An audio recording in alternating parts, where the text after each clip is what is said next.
आखिरी प्रयास। एक समय की बात है। एक राज्य में एक प्रतापी राजा राज करता था। एक दिन उसके दरबार में एक विदेशी आगंतुक आया और उसने राजा को एक सुंदर पत्थर उपहार स्वरूप प्रदान किया। राजा वह पत्थर देखकर बहुत प्रसन्न हुआ।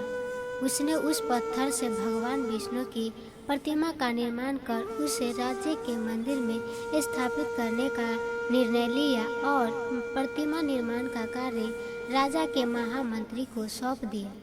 महामंत्री गांव के सर्वश्रेष्ठ मूर्तिकार के पास गया और उससे वह पत्थर देते हुए बोला, महाराज मंदिर में भगवान विष्णु की प्रतिमा स्थापित करना चाहते हैं। 7 दिवस के भीतर इस पत्थर से भगवान विष्णु की प्रतिमा तैयार कर राजमहल पहुंचा देना। इसके लिए तुम्हें 10 स्वर्ण मुद्राएं दी जाएगी। 10 स्वर्ण मुद्राएं की बात सुनकर मूर्तिकार खुश हो गया और महामंत्री के जाने के उपरांत प्रतिमा का निर्माण कार्य प्रारंभ करने के उद्देश्य से अपने औजार निकाल लिए। अपने औजारों में से उसने एक हथौड़ा लिया और पत्थर तोड़ने के लिए उस पर हथौड़े से वार करने लगा, किंतु पत्थर जस का तस रहा। मूर्तिकार ने हथौड़े के कई बार पत्थर पर वार किए, किंतु पत्थर नहीं टूटा। 50 बार प्रयास करने के उपरांत मूर्तिकार ने अंतिम बार प्रयास करने के उद्देश्य से हथौड़ा उठाया, किंतु यह सोचकर हथौड़े पर प्रहार करने के पूर्व ही उसने हाथ खींच लिया कि जब 50 बार वार करने से पत्थर नहीं टूटा तो अब क्या टूटेगा। वह पत्थर लेकर वापस महामंत्री के पास गया और उसे यह कहकर वापस आ गया कि इस पत्थर को तोड़ना नामुमकिन है, इसीलिए इससे भगवान विष्णु की प्रतिमा नहीं बन सकती। महामंत्री को राजा का आदेश हर स्थिति में पूर्ण करना था, इसीलिए उसने भगवान विष्णु की प्रतिमा निर्मित करने का कार्य गांव के एक साधारण से मूर्तिकार को सौंप दिया।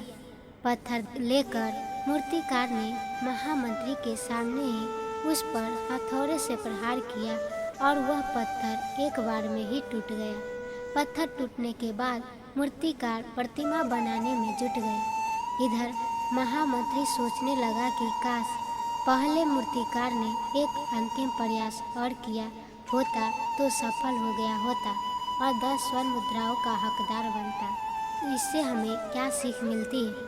मित्रों, हम भी अपने जीवन में ऐसी परिस्थितियों से दो चार होते रहते हैं। कई बार किसी कार्य को करने के पूर्व या किसी समस्या के सामने आने पर उसका निराकरण करने के पूर्व ही हमारा आत्मविश्वास डगमगा जाता है और हम प्रयास किए बिना ही हार मान लेते हैं।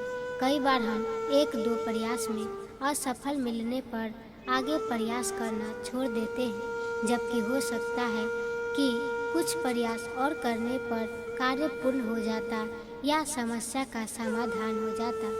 यदि जीवन में सफलता प्राप्त करनी है तो बार बार असफल होने पर भी तब तक प्रयास करना नहीं छोड़ना चाहिए जब तक सफलता नहीं मिल जाती। क्या पता जिस प्रयास को करने के पूर्व हम हाथ खींच लें वही हमारा अंतिम प्रयास हो और उसमें हमें कामयाबी प्राप्त हो। तो यह मोटिवेशनल स्टोरी आपको कैसी लगी? अगर अच्छी लगी तो मेरे चैनल को सब्सक्राइब लाइक शेयर जरूर करें। फिर मिलेंगे नेक्स्ट वीडियो में अगले मोटिवेशनल स्टोरी के साथ। तब तक के लिए जय हिंद।